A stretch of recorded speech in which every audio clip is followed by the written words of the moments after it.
ನಾವು ದಿನನಿತ್ಯ ಯೋಗ ಮಾಡುವುದರಿಂದ ಜೀವನದಲ್ಲಿ ಏಕಾಗ್ರತೆಯನ್ನು ಸಾಧಿಸಬಹುದು. ಮನಸ್ಸಿನ ನೆಮ್ಮದಿಗೆ ಎಲ್ಲರೂ ಪ್ರತಿದಿನ ಯೋಗ ಮಾಡುವುದನ್ನು ರೂಢಿಸಿಕೊಳ್ಳಬೇಕು ಎಂದು ಗುಳೇದಗುಡ್ಡ ಪಟ್ಟಣದ ರಾಟಿ ಮತ್ತು ಕವಡೆ ಆಂಗ್ಲ ಮಾಧ್ಯಮ ಶಾಲೆಯ ಅಧ್ಯಕ್ಷರಾದ ಅಶೋಕ್ ಹೆಗಡೆ ಮಾತನಾಡಿದರು. ಈ ಸಂದರ್ಭದಲ್ಲಿ ಗುರುಮಾತೆಯರಾದ ಜೆ ಲೋನಿ, ವಿ ಹಳ್ಳೂರು, ದೈಹಿಕ ಶಿಕ್ಷಕರಾದ A Kavadimatti, Jyothi Kavadimatti, C Paragi, Vitthal ವಗ್ನಾರ್ ಸೇರಿದಂತೆ ಶಾಲೆಯ ಶಿಕ್ಷಕರು ಹಾಗೂ ಮಕ್ಕಳು ಯೋಗ ಕಾರ್ಯಕ್ರಮದಲ್ಲಿ ಪಾಲ್ಗೊಂಡು ಯಶಸ್ವಿಗೊಳಿಸಿದರು. ವರದಿ ಶರಣಬಸಪ್ಪ ಎಸ್ ಜಮಖಂಡಿ, ಸಮಯ ನ್ಯೂಸ್, ಗುಳೇದಗುಡ್ಡ.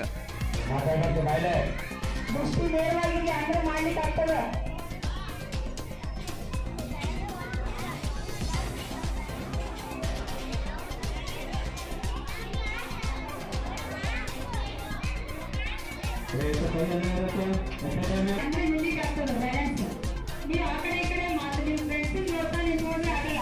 ನಿಮ್ಮ ದೃಷ್ಟಿ ಮುಂದ್ಗಡೆ ಇರಬೇಕು. ಏಕಾಗ್ರತೆ ಹೆಚ್ಚಿಸ್ತದ. ಈ ಆಸನ ಮಾಡೋದ್ರಿಂದ ನಿಮ್ಮ ಏಕಾಗ್ರತೆ ಹೆಚ್ಚಿಸ್ತದ. ಬಯಲು ಮ್ಯಾಗ ಬ್ಯಾಲೆನ್ಸ್ ಮಾಡಬೇಕು. ಪಾದದ ಮುಂದೆ ನೀವೆಲ್ಲರೂ ಹಿಂಬಡ ಮ್ಯಾಗ ನಿಂತ ಕೆಲಸ ಆಗಲ್ಲ. ಬ್ಯಾಲೆನ್ಸ್ ಹಾಕ ಬಯಲು ಮ್ಯಾಗ.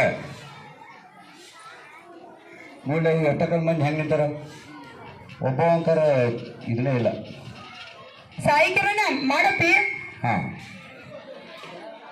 ಡೌನ್ ಮಾಡಬೇಕು. ನೀವು ಎಡಗಡೆ ಚಾಚಿದ ಕಾಯಿಲೆಗೆ ನಿಮ್ಮ ಎಡಗೈಯನ್ನು ತಾಗಿಸಲಿಕ್ಕೆ ಪ್ರಯತ್ನ ಪಡಿ. ಕೈ ಆಕಾಶ ನೋಡ್ಬೇಕು, ಮುಖ ನನ್ನ ಕಡೆ ನೋಡ್ಬೇಕು. ನಿಮ್ಮ ಕೈ ಆಕಾಶ ನೋಡ್ಬೇಕು. ನಿಮ್ಮ ಕೈ ಆಕಾಶ ನೋಡ್ತಾ ಇರ್ಬೇಕು. ಆ ಕೈಯನ್ನು ನೀವು ನೋಡ್ತಾ ಇರ್ಬೇಕು. ಆ ಕೈ ದೃಷ್ಟಿ ಮೇಲ್ಗಡೆ ಹೋಗಿ, ಮ್ಯಾಗ ದೃಷ್ಟಿ ಮೇಲೆ ಹೋಗ್ಲಿ, ಬಗ್ಬೇಡ್ರಿ ತಳಗ. ದೃಷ್ಟಿ ಮೇಲೆ ಹೋಗ್ಲಿ. ಎಷ್ಟು ಸಾಧ್ಯವಿತ್ತೋ ಅಷ್ಟು ಕಣ್ಣುಗಳಿಗೆ ಆರೋಗ್ಯ ಆಗುತ್ತೆ. ಮಾಡ ಆಕಾಶದಾಗ ಏನ್ ಕಾಣ್ತಾ ಇದ್ದೇವೆ ನೋಡ್ರಿ ಸ್ವಲ್ಪ. ಓಕೆ ಮಾತಾಡಲಾರ್ದೆ ಯೋಗಾಸನ ಮಾಡಿ. ಹಾ, ಸರನ್ನ ಹೊರಗೆ ಬಿಡ. ಎಲ್ಲರೂ ಮಾಡ್ಬೇಕು, ಎಲ್ಲರೂ ಮಾಡ್ಬೇಕು. ಗರ್ಲ್ಸ್ ಅಲ್ಲ, ಗರ್ಲ್ಸ್ ಬಡ್ಗಿ ತಗೋರಿ ಸರ್ ಎಲ್ಲರೂ.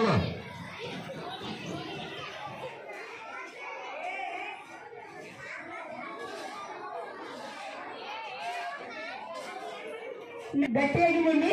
ಉತ್ಕಟಾಸನ ಇದು. ಉತ್ಕಟಾಸನ ನಿಮ್ಮ ಹಾ ಸ್ಟಾಪ್. ಮುಂದೆ ಹಿಂದೆ, ಮುಂದೆ ಹಿಂದೆ. 10 ಟೈಮ್. ನಮಸ್ತೆ 10 ಟೈಮ್. ತಗೊಂಡೆ ಗರ್ಲ್ಸ್ಗಳು.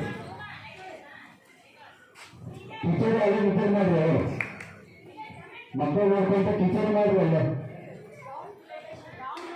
ಸ್ಲೋ ಆಗಿ ರೊಟೇಟ್ ಮಾಡಿ. ಮತ್ತೆ ನೆಕ್ಸ್ಟ್ ಸ್ಟಾಪ್ ಅಪೋಸಿಟ್ ಮಾಡಿ. Opposite next inside slow. ಅಲ್ಲೇ ತಿರುಗಿಸಿ ಸ್ಲೋ ಆಗಿ.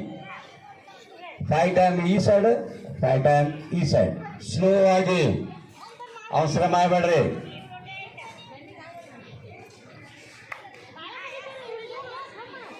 ಓ